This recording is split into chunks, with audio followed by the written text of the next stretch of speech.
What's going on with you guys? We are live and kicking, and we want to thank all of you guys for coming on out here to our live webinar on intro to Ableton. We're going to be talking about just the basics. So we're excited about just getting into this stuff. I'm John Mike. For those who don't know, I have with me my two other constituents in the business, Mr. Justin Dudley. Yo, what's up, man? And I have also with me Mr. Kevin Ellup. What's going on, everyone? Yeah, two of these great guys are with me. Kevin is a amazing partner in the business. He's also a film and TV producer. He's done great things for networks like CW and BET, and just the list just goes on and on. Great friend, great partner, and also Mr. Dudley.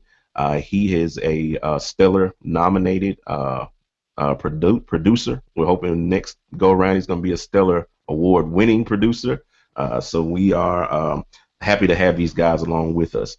So feel free to drop any of your questions that you might have inside of the comment box, and we will try to answer those as we go along and move. But we're just going to kind of dig into it and try to start from basically scratch. For those of you who are Ableton experts, don't be too hard on the newbies, because this is basically geared towards the new guys, the guys who haven't don't know may not even know anything about Ableton. So just kind of bear with us if you feel like we're going over some of the rudimentary things, but put yourself in that position. You were once in a place where you didn't know anything about Ableton at all. So just remember that as we kind of go through this, and we're just gonna do this. You guys got anything you guys want to add?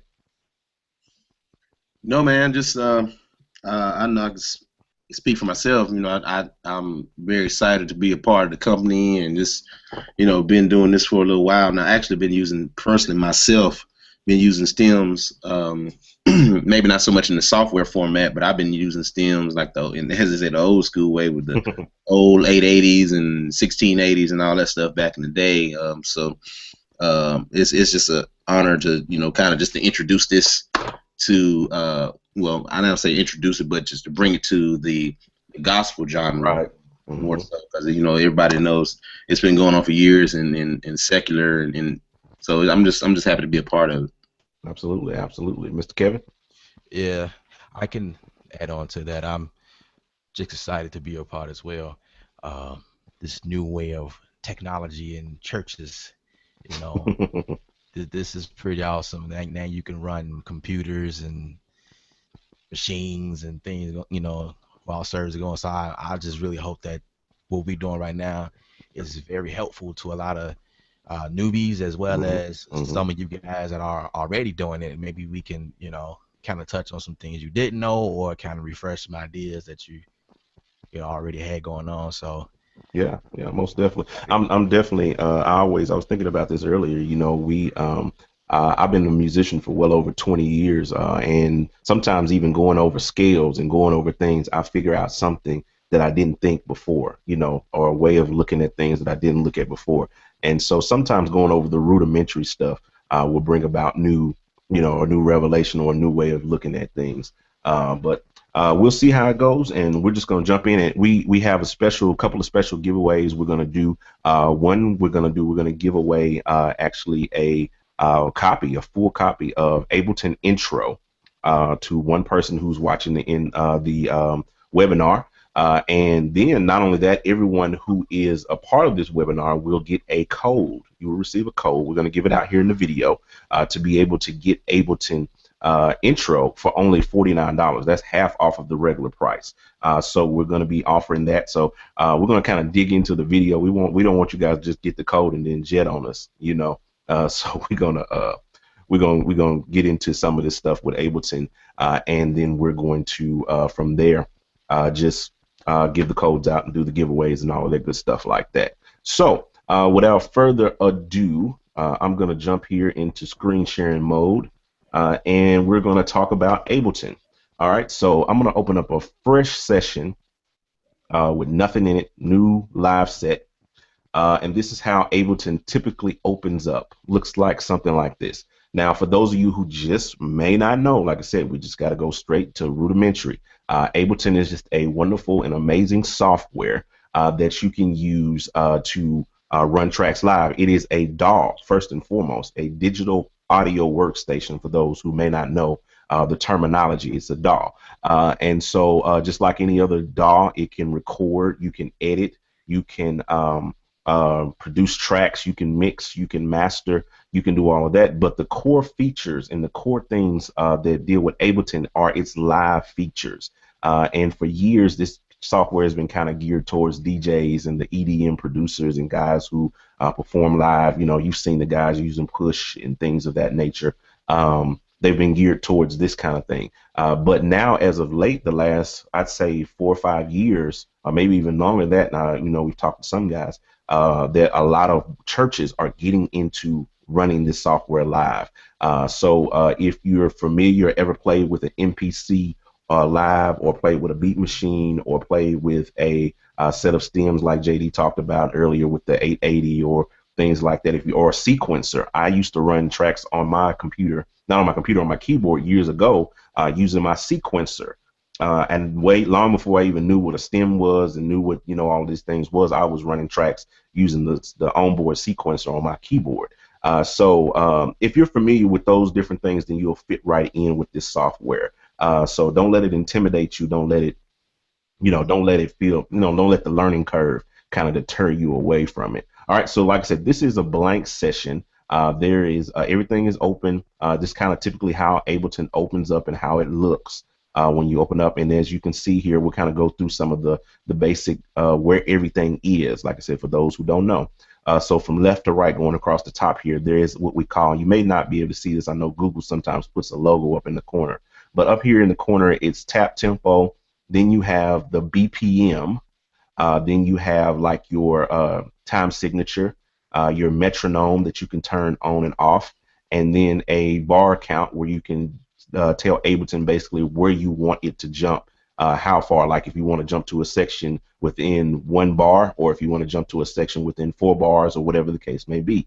Moving on over, you have your transport section with all of your bars and your beats, your play, your stop, your record, all of that good stuff.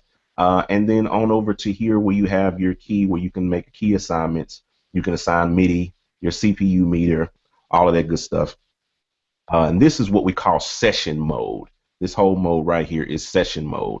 So this is like a MIDI track, and typically in this mode, you would have like clips, what we would call clips. Some people have been used to seeing Ableton used in a format where you have all of your tracks laid out down here on this master section, all of your sections of the song, like your intro, your chorus, your verse, all of that. We're going to be doing another webinar just on session mode. Right now, today, we're going to be working primarily in arrangement mode. But here in session mode, you know, typically a lot of people like to lay their tracks out here. But I personally like to work in arrangement mode, and you'll see why as we kind of dig into this thing. All right, so left to right here, we have a MIDI track, and we have 2 audio tracks, and then we have our scenes in our master section. Then you clip section, and then you have like basically your routing section where you can choose where stuff goes, how it's sent out, and all of those different things. Then you have like your mixer section with your sends, where you can send audio from off of this channel over to your buses over here. Then you have your mixer section where you can control volumes and all of that good stuff like that, and pan, mute, and solo, and all of that good stuff, and record. Now, what I typically like to do when I open up a brand new session, I immediately delete the MIDI tracks, because I'm not going to be using MIDI in Ableton. There are occasions where I do, but most of the time I don't. So I have my 1 audio track left, and then I go over here and I delete these sends. Those are usually the first things I do to try to clear out my my session view. All right, because I'm going to use this area primarily for mixing. This is what I'm going to use this area for, because I like to be able to see my tracks in arrangement view, and then be able to go to session view to be able to see how I can mix those tracks. So to go to arrangement view, all you have to do is press the tab key on your computer, whether it's on a PC or on a Mac. just hit the tab key and it immediately switches views. Or you can do it by clicking these little drop down boxes over here. This is session view. This is arrangement view. Okay. So once you've done that, then you have a whole nother view that looks more traditionally like a regular recording software like Logic or Pro Tools or anything. You have an arrangement view basically, and then you have a browser section over here where you can get to your files, and then you have your track head with your mute, your solo, all of those good things like that, and routing just like you have in session view. All right. So what we're gonna do is we're going to go ahead and we're going to show you how to add your tracks in here inside of Ableton. So when you download a track from Gospel Multitracks, you immediately get a folder, or if you download it from Loop Community, for those of you who primarily buy from Loop Community, but it's all in one and the same website. But if you buy a track from us, whether it's Loop Community or off of Gospel Multitracks, you're going to get a folder with all of the tracks in there, the individual tracks. Like if I click here, you'll see I have the bass, the click, the drums, all of those good things like that that come along with it. So they're all there, and the BPM is on the file name, on the folder name.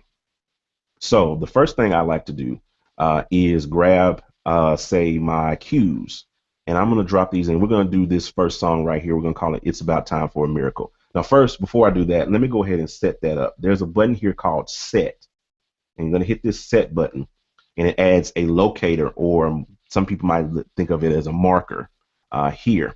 And I'm going to create a name for this song, and I'm going to hit Command R, and we're going to say song 1, and we're going to put It's About Time, and we'll just keep it at It's About Time so that we know what that is. And then what we'll do from there is right here we're going to drag in the cues. All right, I'm going to drag them in on this first track right here, and I'm going to drop them probably somewhere right about here. I'm going to leave some space on the front end of my track. So by clicking up here in this little section right here where the numbers are, you can easily expand, and zoom in on your track to kind of get more fine-tuned. So I got that coming in at bar 3, right? All right, so I get my cues in there, and then the next thing I'm going to do is drag in my tracks that I'm going to plan to use. So let's set up a scenario. Let's say we're a 3-piece band. I got bass, I'm playing keys, and we got a drummer. So we don't need bass, we don't need drums, we don't need keys. So we're going to drop in just the files that we need. So I'm going to drop in my guitars. I'm going to grab guitars. I'm going to grab my horns. I'm going to grab the MPC, which is the click track, and the organ. All right. And that's all we're going to need out of that folder. So what you can do then is click here on these files and hold down the command key or control key if you're on a computer, and then drag them in. Now, as you can see, they start to immediately go into locking into individual tracks. If I let go of the command key or the control key, it tries to put them all on one track, and that's not what we want. We want them all to come in individually. So hold in your command key, hold down your command or control key, and then let them go. And then it loads them in. From there, what you're probably going to want to do is name your tracks, for better organization. I'm an organization freak, so I like to have things organized. So you click on where it says Audio 1, and as you can see, you got the cues here, guitars, it's got all the names of the files. We go ahead and name that, Command R. We say, hey, these are the cues. And then we come over here and we say Command R, these are the guitars. And then we do the horns. And then we'll just name this the click track, is what we'll name this. Click track. And then we go over here. Let's see, this is the organ. Command R. And we name the organ. So we've got that laid out. Now you can also label them by color. I like to color my tracks as well. I may not color all of these just for time's sake, but you can right click on these on the track head or on the actual audio file, and you can color it whatever color you want. So color your cues red. I can jump over here on my guitars and I can color those orange if I wanted to. Whatever the case may be, whatever color it does, whatever color you want to use, because it does what it does is when you go over here to session view, you can see that it not only does it name it, but it has the colors across the top, and it's good for visual representation. All right, so you have your colors on your tracks. You have your tracks named. Once you've done that, then you want to kind of test it out, make sure everything's playing right. So let's check it out. 1, 2, 3, 4, intro.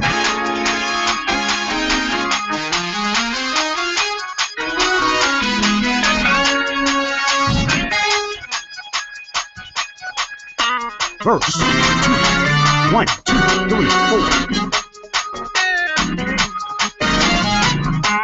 All right, so now we've got everything in there. We know everything's flowing the way it needs to. So what we're going to do is add in a tempo track. And this is great because I'm going to be laying out 3 songs that we're going to be singing that particular service. So what we're going to do is we're going to lay out a tempo track. So I'm going to insert an audio track just by hitting create and going to insert audio track. And we're going to move this track up to the top because this is going to be our guide. And so what I did was I created a tempo track, which is a WAV file or AF file that has nothing on it. It's an absolutely blank file, has no audio on it. It's just 2 seconds of silence. You can do this in any program, or you can just drag in any audio file and just turn the volume down on it. It doesn't have to, play out. Just a silent track of silence. And we're going to take this and we're going to drag this in right here at 3. Because what you can see here, if you can see it, if Google's not blocking it, on the tempo is 120. So if I put the metronome on and press play. 1, 2, 3, 4, intro. You'll notice that the tempo, the click does not line up with the actual tempo of the song. So we want to tell Ableton when it gets to this song, switch the tempo. So we put in this tempo track, this empty WAV file. And what we're going to do is double click to open it down here in your clip view down here. And then we're going to change right up here under warp. We're going to change this little button that says slave to master. So we're telling Ableton that we're going to slave the tempo of live to this particular clip. So we're going to click here, and the BPM of this song is 145. So we're going to change it to 145 and hit enter. Now, what we do from there is I'm going to stretch this WAV file out all the way to the end by going up here to the top and just stretching it out. And I'll zoom out so I can kind of see my whole song. And see that look, that kind of like that little, the icon changes, the mouse cursor changes, and we drag it till we get to the end of that particular song. So that way that tempo goes all the way through it. All right. So now let's see. Let me go all the way back to 1, and we have the click track on, or the metronome on, and we're going to play it and watch how it changes once it gets to this clip. 1, 2, 3, 4, intro.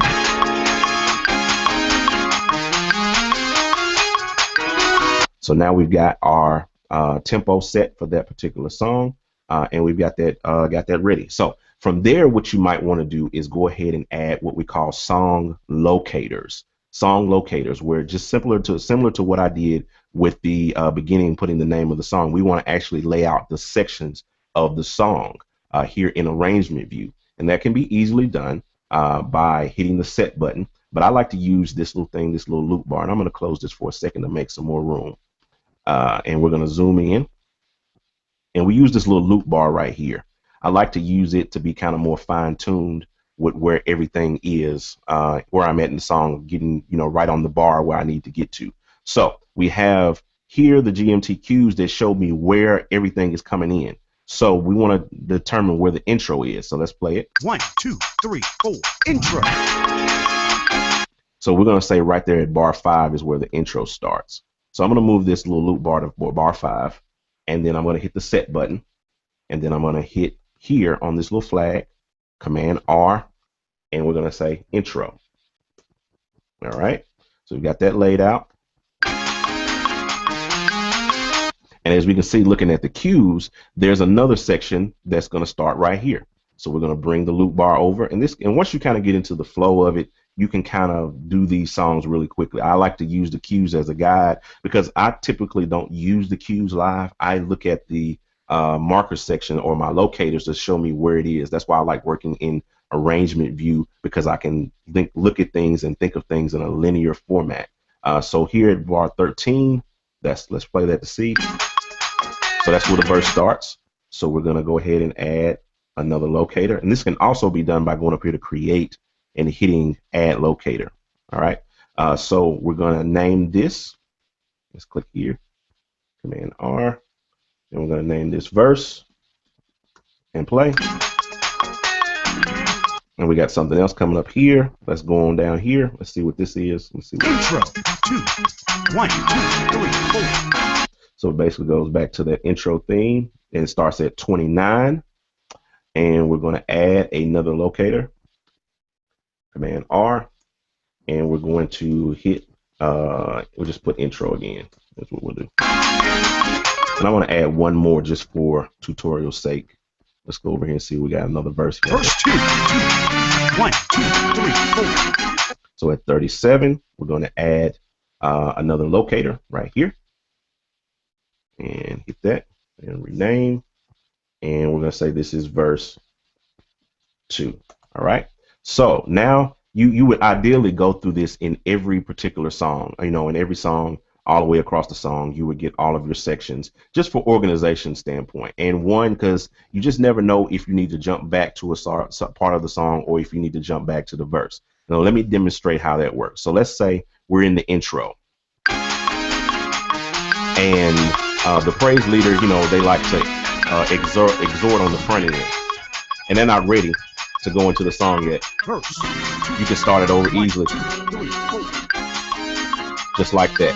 And stay on beat and be able to keep going and keep it going for another round. Say they're talking, you know, and then they're ready to go. 1, 2, 3, 4. You know, and then if you need to jump to verse 2 for some reason, you can do that. 1, 2, 3, 4. So it jumps within it jumps within a measure. Usually it jumps straight on the beat without stopping, no latency, no lag, none of that. You can jump from section to section of the song very easily. Now, if you need to say be able to assign this to like a MIDI controller or like a button on your keyboard, like your actual computer keyboard, then you would use this function up here, the key function. So I can assign every one of these locators or anything inside of Ableton for that matter to a key on my keyboard or by hitting the MIDI button to a button or pad on my MIDI controller. So I'll go over here and I'll click on here and I'll press the 1 key on my computer keyboard. Then for verse, I'll press 2. For chorus or this intro, I'll press 3. And for verse, I'll press 4. And so you can ideally lay out parts of your song that you want to repeat. What I typically like to do, with our church, we typically go through the song pretty much as formatted. If we repeat anything, it's typically like a major bridge or a vamp. So I normally like locate those sections of the song. I kind of put that so that way I don't have 50 locators across, you know, the entire song. But some of you may be a little bit more organized and you say, hey, I'm in rehearsal. I want to be able to look at be able to jump to the verse and be able to know exactly where it's at. So it has its value if you go and lay out your sections for each part of the song, because you just never know, and you know your situation better than anyone. Okay, so now that we've got that kind of set up, let me show you how it works with the keys. So if you're playing and you want to jump to the verse, I press 2. Then I can jump back to the intro by pressing 1 on my computer keyboard. By pressing 3, I can jump to the second intro, or to the verse by pressing 4. So it just kind of gives me the liberty and the freedom to be able to jump all around the song at any given point, you know, doing that thing or what have you. So that's pretty much how you would lay out your song and lay out your tempo. Now, if we want to add another song, this is what I typically like to do. First thing I'm going to do is I'm going to collapse all of these tracks by pressing this little arrow right here, down arrow, to close them all, to kind of clean up my view. So what we're going to do is determine where the next song is going to come in. So we're going to go here to the end and then zoom in.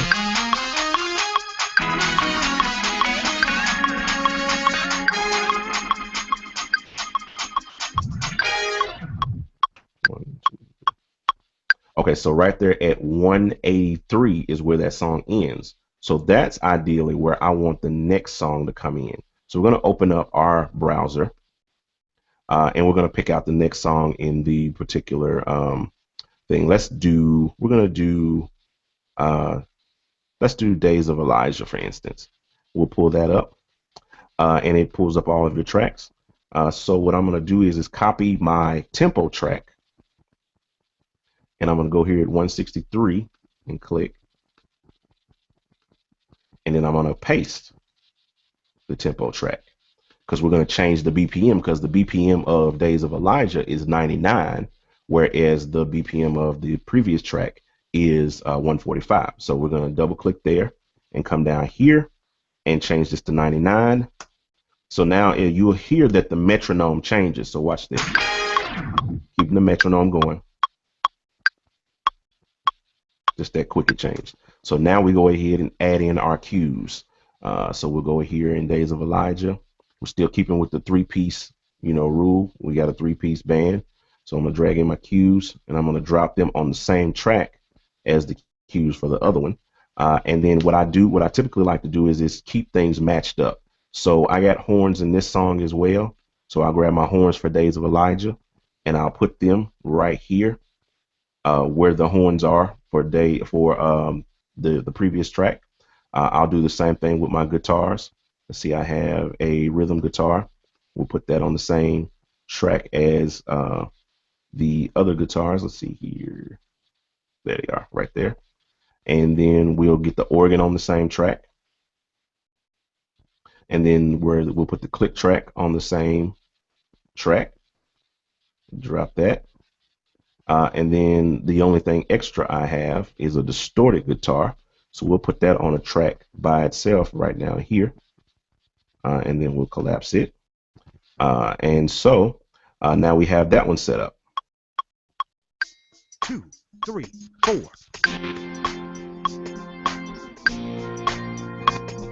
So now you have a flow. So now you don't even have to stop the computer. You don't have to stop in between and switch a session, switch to another one. It also works great for those who may say that you have Ableton Live Lite and you only have limited to 8 tracks. I worked with Ableton Live Lite for well over a year once I got into Ableton, before I got to Intro, and I only had 8 tracks, so I had to condense things, and I worked a lot in session mode because I would just line everything up. So I have everything lined up here. So all I have to do is, let's say we're at the end of this song, and we can see the transition of how it stops and how it, you don't have to stop and do anything. It just goes straight into the next song.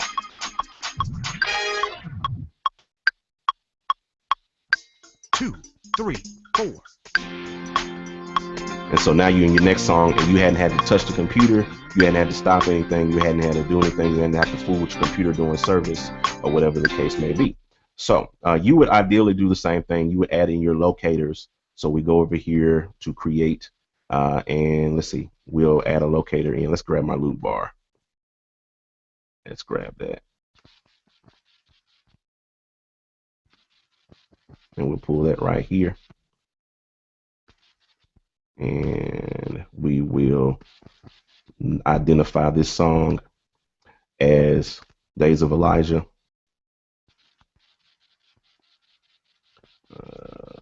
Days of Elijah.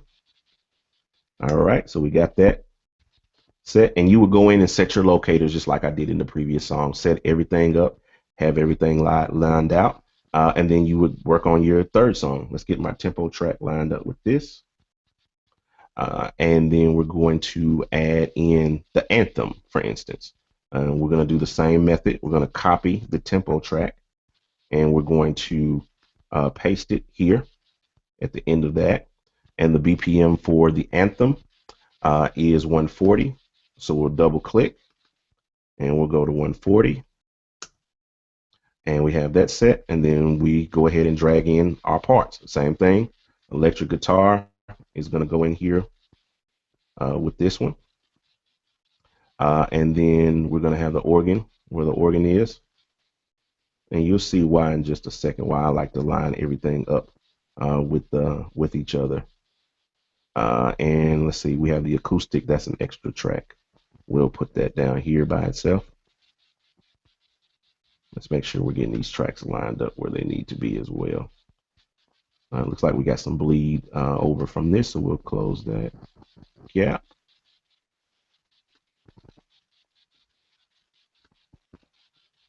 Let's close that gap between those. All right, and then we can bring this up.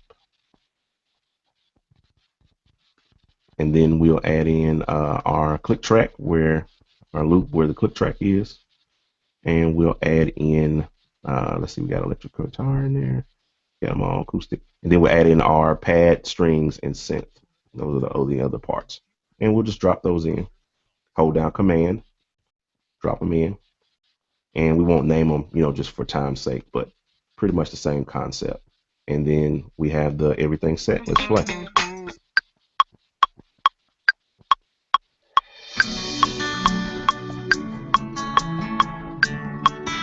So it goes from song to song without you having to do anything. So that's pretty much how you would lay out things inside of arrangement mode. Then you can be able to look at each section of your song and have everything laid out and ready to go. And then you have everything on different tracks, on the same tracks rather, so that you can be able to jump to session mode and be able to actually mix. I like being able to do that. I'm in here in arrangement mode to see where I am in the actual set or in the actual song, but then being able to switch to hit the tab key and being able to say, hey, I need to turn down the click track for Days of Elijah. Well, if I've got 500 tracks and I've got them all lined out here, then I have to go over here and I have to visually try to scan where it is for that particular song. So to keep it simple, I keep everything on the same track. Click tracks where the click track is, organ where the organ is, so on and so forth throughout my entire set. So if the organ's too loud on a particular song, I can just say, oh, there's the organ. Let me turn it down, whatever the case may be. Now, another thing that I would suggest you do and what I typically like to do in my sets is to have a fail safe. It's nothing more embarrassing than hitting the wrong pad for the verse in the middle when you're in the middle of the chorus, and all of a sudden your tempo is still on, but now the bass, the tracks, everything is thrown off. But you're still on beat, but you're thrown off. So what I do is I actually map a button to the solo button on the click track, because that's what's going to keep going. That's what's going to keep us on tempo. So what I do is I go to key, and I'm going to click here on where this solo button, where my click track is, and that's, like I said, the benefit of having everything on the same track for every song. So you don't have to do multiple mappings. You could just have your click track kind of solo throughout the entire set or what have you. So we'll assign this to key 5, for instance, and then I can close that out. So let's say if we're in the middle of this song up here, Time for a Miracle, and I'm supposed to be in the verse or in the chorus, but I accidentally hit the intro. Now the beat's still on, but everything's thrown off. Well, real quickly, I can reach up and I can hit that button and keep the click track going. And we can finish out that round, and then I can get back on track, hit my verse, and then come back in. You see what I'm saying? So that's kind of a way that you can recover. That's just like one of those pointers and one of those things you can do along the way to kind of help you manage things and keep things going. But that's pretty much the way that you would lay things out. So we're going to kind of pause for this point and see if we got any questions. JD, KJ, you guys seen any questions come up?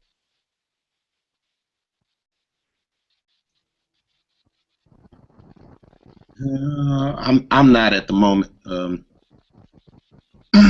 Let's see. Let's look in here and see if we got any questions.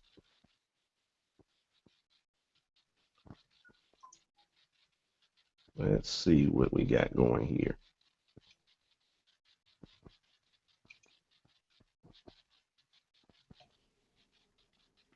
Let's see. Has anybody got any questions?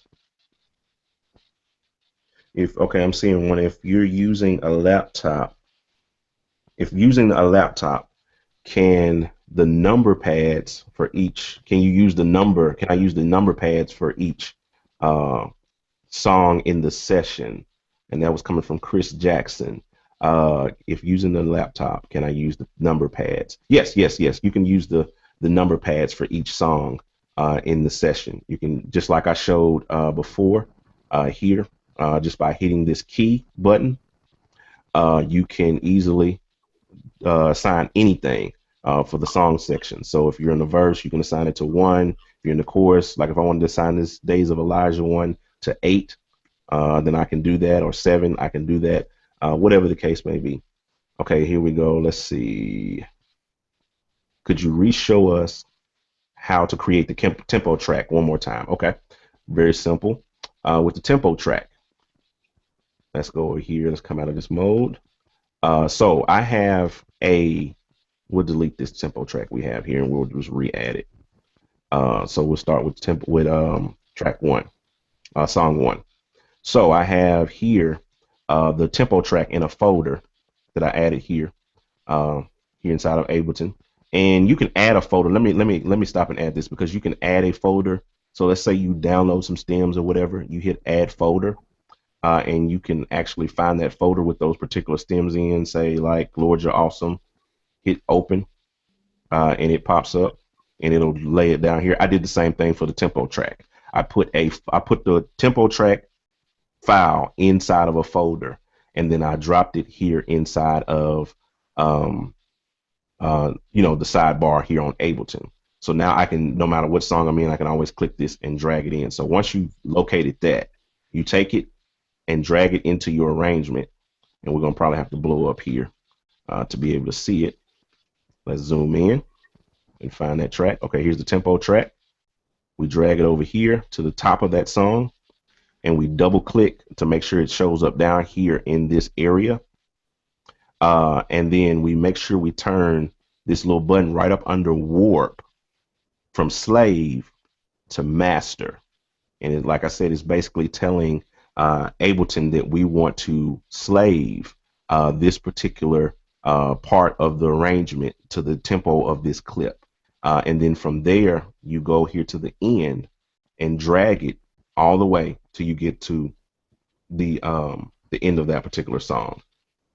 And then you copy and paste for the next particular song. So we'll drag it, drag it out. And then we need to change the BPM down here to 145. All right, then we drag it out, and it should line back up. There we go. Just like that. That's how you create. Hopefully that answer your question there. We had another question came in. I don't know if it was answered before, but this one's coming from Cameron. He was asking, what version are we working with? I believe it's Intro 9. Yeah, we're working with Intro 9. Yeah, we're working with Intro 9. There was another one that came in by Jeremy. He was asking, what does MPC stand for? The MPC is really it's a drum machine that we use. And I believe you answered your own question. You said Music Production Center. There you go. There you go. It's a drum machine by Akai. Anybody, all the hip hop heads know about this. This is what we usually make our drum loops, and back in the day. But now we have other things that we use now, like Ableton. Ableton kind of took that place, or the Machine Studio, several other devices. But yeah, that's mainly where we make our drum loops from. Exactly. Yeah. That's what the MPC is. Okay. Let's see. Is the click track being used, or is Ableton Click used instead by using the tempo track? Hopefully, if I'm understanding you correctly, and that came from that came from Carlos. Okay, Carlos. Yeah, is the click track being used, or is Ableton Click used instead? And I think there's a little bit of a language gap there for that, because and the reason I say that is because depending on the genre that you're in, the word click track means two different totally things. Like for gospel musicians, just being honest, the word click track, we make that word synonymous with drum loop, with the drum loop. For CCM guys, typically, I think a lot of CCM guys tend to think of the click track as the metronome. You know, the little tick doo tick doo tick doo. You know, they tend to think of that as the click track, and rightfully so it is. But we have come in gospel music, we've come to know as the click track as the drum loop, if that makes sense. If that makes sense. So we use that. But I guess to answer your question about whether the Ableton click is used, I'm actually using the metronome or the click to kind of stay on beat, and we would route that to a drummer or to in-ear monitors inside of Ableton. We route it out, out of our audio interface into a mixer or whatever the case may be, to be able to give the drummer a mix, if that makes sense. I'm glad you cleared that up, because when I do my tutorials, I get a lot of questions like click track. That's the metronome. Like, no, in gospel Right. music, it's a little bit different. See, gospel, we have a lot of terms. Yeah, a lot of We have our terminology. own community of words that we use. So, All day long, all day long, so yeah, the click track is a drum loop. In our world, it's a drum loop. Most of the time we don't even use the actual metronome. We use the click track becomes our metronome. We play to the click track, and it's become a very popular thing in gospel to do. Yeah, and I see somebody else said, that clarifies the whole click track versus metronome thing. Let's see, man, these questions are just pouring in. Man, you guys are rocking with these questions. Let's see if we can keep up. Let's see. Thanks for clarifying. I want to get some of these ones we may have missed on the front end, because I'm looking at some of the comments from the back end of things. So I want to make sure we answer these ones that came in before. In other words, creating the drums, bass guitar from a song. Okay, I saw okay, that was refer back to the. Can we get a recording of the webinar to refer back to? Yes, this will be for Robbie Larson. This will be put back on our channel, on our YouTube channel, so you can go back and watch this at any time and be able to fast forward, rewind, all of that good stuff to be able to get that. Let's see here. And make sure we get anything. You guys see anything that I may have missed? And if we can't get to your questions in this at any given time, you can always email Loop Community, email the support at Loop Community, and we will get those questions answered in an orderly fashion, because we're limited on time, so there's only going to be so many questions we're going to be able to answer. I'm trying to get these ones that are going to be relative, that haven't been answered. Let's see here. Okay, I let me got go. one that I thought was pretty interesting. Okay. I do not know the answer to this, but I'm asking anyway. Michael says, why do some of the tracks as they are playing and the D in the right top corner turns orange or gray? I'm not even sure if I understand that, but He said what was that last part? I didn't hear that last part. he says, why do some of the tracks as they are playing and the D, I guess that's the note that the song is in, in the right top corner turns orange or red? 1, 2, 3, 4. Intro.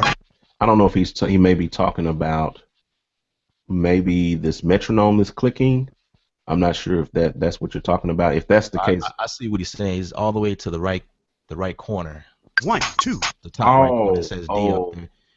That is that's just that's over there where your CPU meter is and everything. That's really just letting you know, kind of like, let's go over here to Ableton. It usually tells us it is the hard disk overload indicator. Look, when you don't know something, there's an info thing down there at the top that when you scroll over, I knew it had to do with CPU, but it is an indicator that lights up if Live was not able to load audio from the disk in time. This condition usually results in short dropouts in the audio output stream, Hard disk overload may happen when playing, recording too many clips at the same time, or when abruptly changing the song position. That's what the definition that Ableton gives us with that when we roll over. But this basically has to do with it's basically showing your CPU meter, and you have a CPU meter here that basically tells you how much of your CPU you're using. And my rule of thumb is this: if you're not hearing any discrepancies in your audio, if your audio is not sounding distorted or whatever the case may be, it's kind of like the whole saying of if it ain't broke, don't fix it. If as long as everything sounds good and everything's kicking, I wouldn't obsess about the little, how far my CPU meter is going, if this, that, and the other. As long as you're getting the sound that you need, and everything's working, like I said, if it ain't broke, I wouldn't worry about trying to fix it. Now, if you're hearing issues in your audio, then you need to try to figure out how to track it all down or what have you. But that's the most part of that. Okay, here's a good one that I just saw that popped up: key change. That I'm very good. I'm glad that you asked about that, Robbie Larson. I'm going to show that, and that's very important ways. If you get a set of stems and you want to change the key of those stems, take it down a half step or a whole step or whatever the case may be, that can be done very, very, very, very, very, very, very, very simply. So what we're going to do is I'm going to select these tracks here. Let's use this song, the anthem, right? I think this is the anthem. Which one is this one? Yeah, this is the anthem. Okay, so I'm going to click here on synth lead, and I'm going to hold down shift, and I'm going to go up here to just the organ, because I'm not going to transpose the loop. You don't want to transpose the loop. So we're going to select just those tonal instruments. I'm going to select all of those. Down here in the corner, you'll see it says 6 clips. That means I got all of these clips, these 6 clips selected. And then it's a transpose button down here, or knob down here. I click on it and I drop it up 2 or 3 BPM or whatever, 2 or not BPM, but 2 or 3 things or what have you. So now I hear this.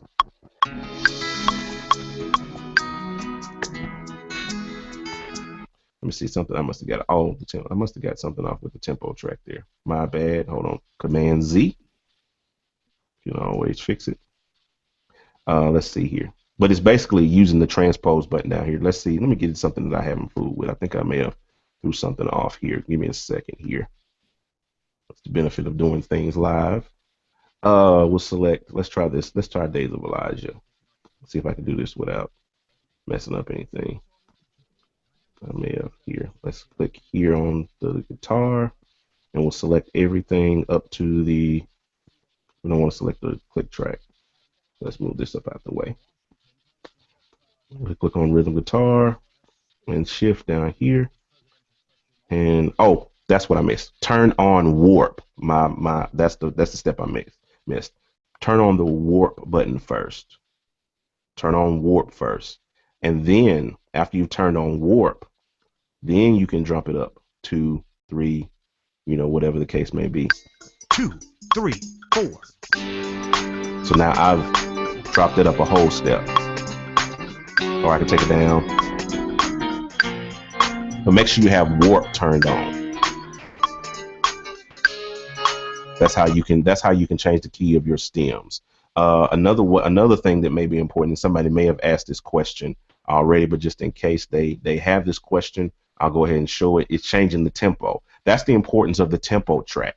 That is the importance of the tempo track. So again, we're going to select all of these tracks, all of them this time, even the rhythm-based tracks, and we're going to now make sure warp is turned on, and then we're going to click on the tempo track and change the BPM of the tempo track from 99. Let's say we want to slow this down to 90, for some reason. We'll do that. Now when I press play, 2, 3, 4. I've slowed it down. In the same way, I can speed it up, like 105, say,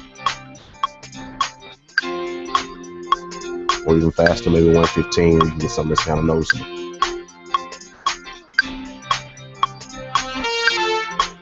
but it's all making sure that warp is turned on. That's the key thing. That's the key part of the step. Make sure that you have warp turned on before you do either, whether you're changing the key or you're changing the tempo. All right. Hopefully that answered the question.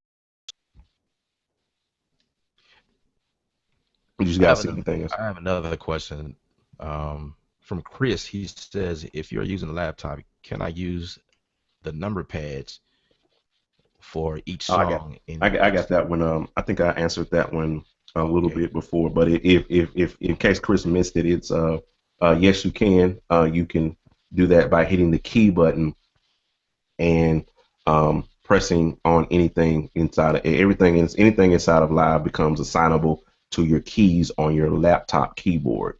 The same way that you would do it with MIDI. You click on the MIDI button and do that. So same with that. Let's see what else we got here.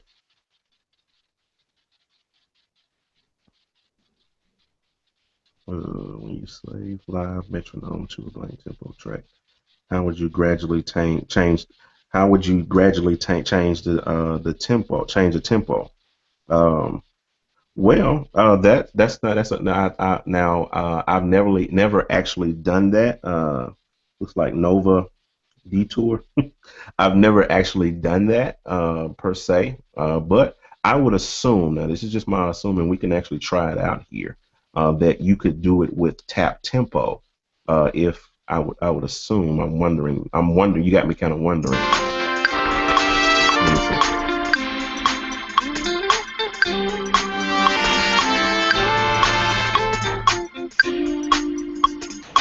Private 2.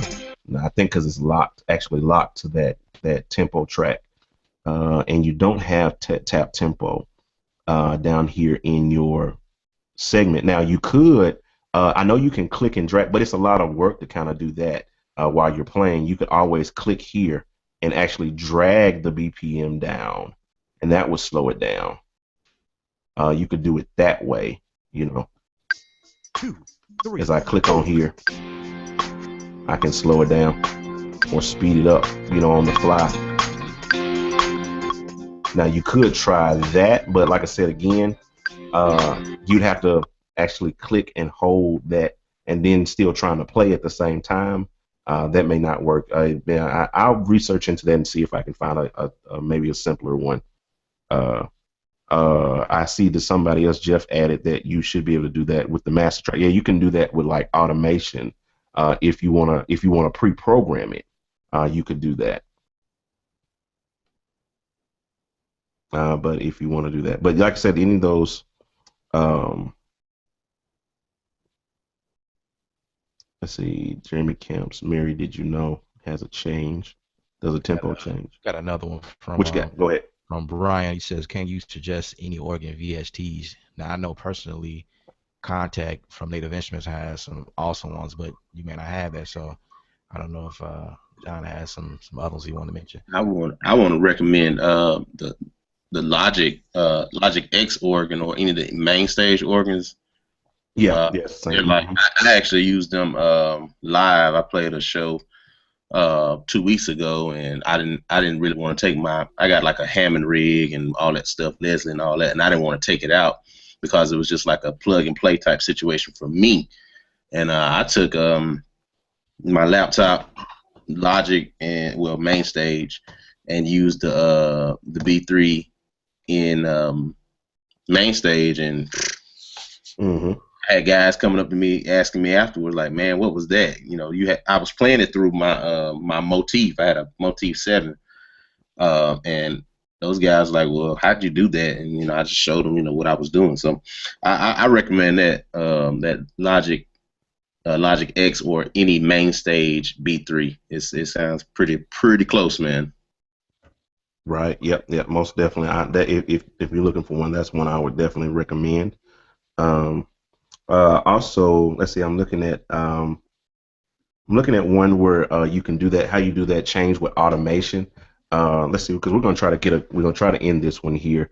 We're gonna try to get out of here here in a few minutes, but just for time's sake. But to do that automation thing, you'd actually create an automation track. volume automation track. Let me see. Give me a second here.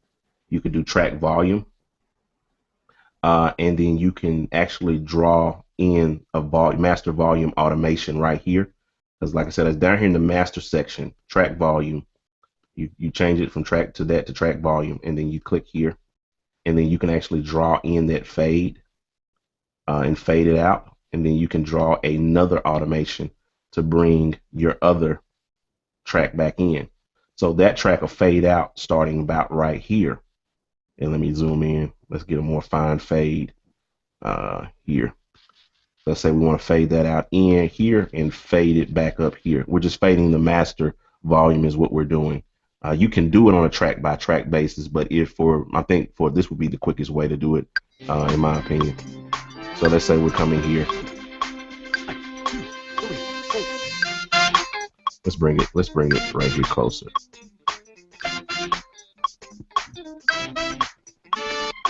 Chain. 2. 1, 2, 3, 4.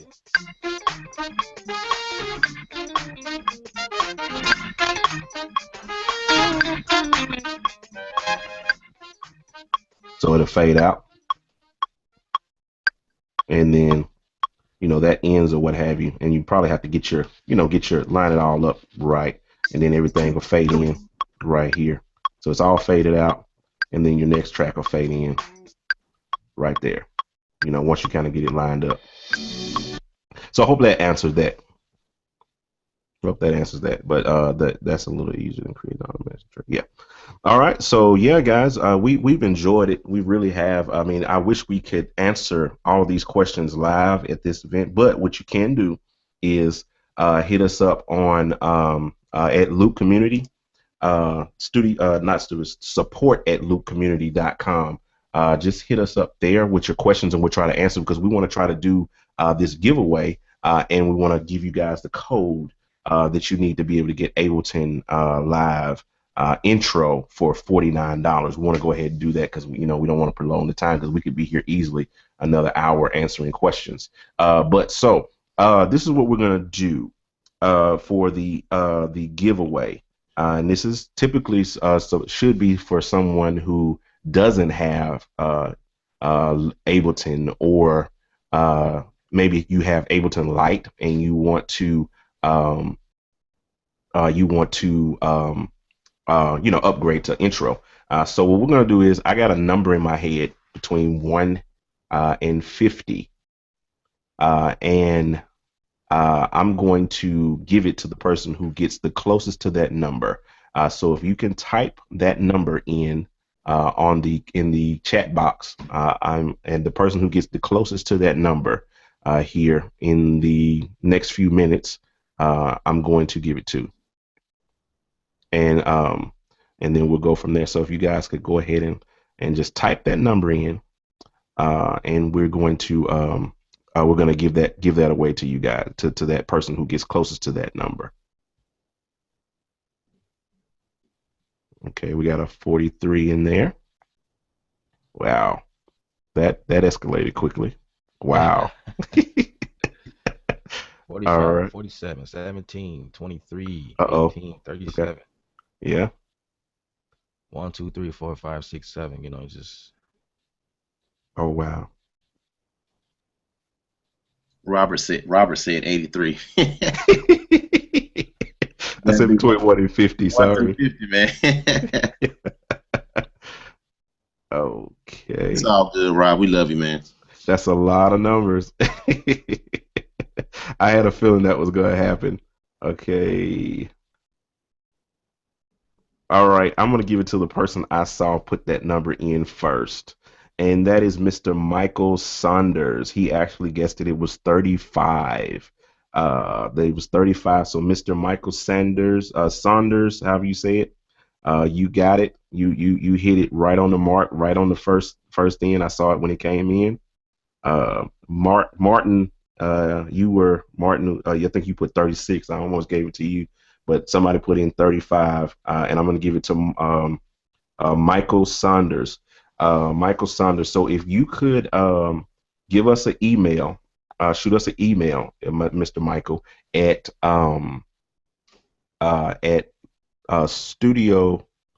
Studio, not studio. I keep wanting to say studio at Loop Community. That's another email. Support at loopcommunity.com. Just send us an email, and we will send you um, a code back. We will send you the registration code for you to be able to download your free copy of Ableton Live Intro. It's again, Mr. Martin Saunders. Thank you. Now, for everyone else who didn't get it, we have a consolation prize for you. We are actually going to be giving you guys, all of you guys, a promo code for Ableton to get Ableton Live Intro for half off. So you didn't get it for free, but you're getting it close to free. $50 is not a whole lot. And the promo code is ABL49. ABL49. ABL49. That is the promo code. You will put that in when you go to loopcommunity.com, and you will basically just type in the search. You can, quickest way is type in the search Ableton Live Intro. It'll pop up. Click on there. Go through the checkout process. Put in when the coupon code, promo code section comes up, put in ABL49. ABL49. Hopefully you guys got it.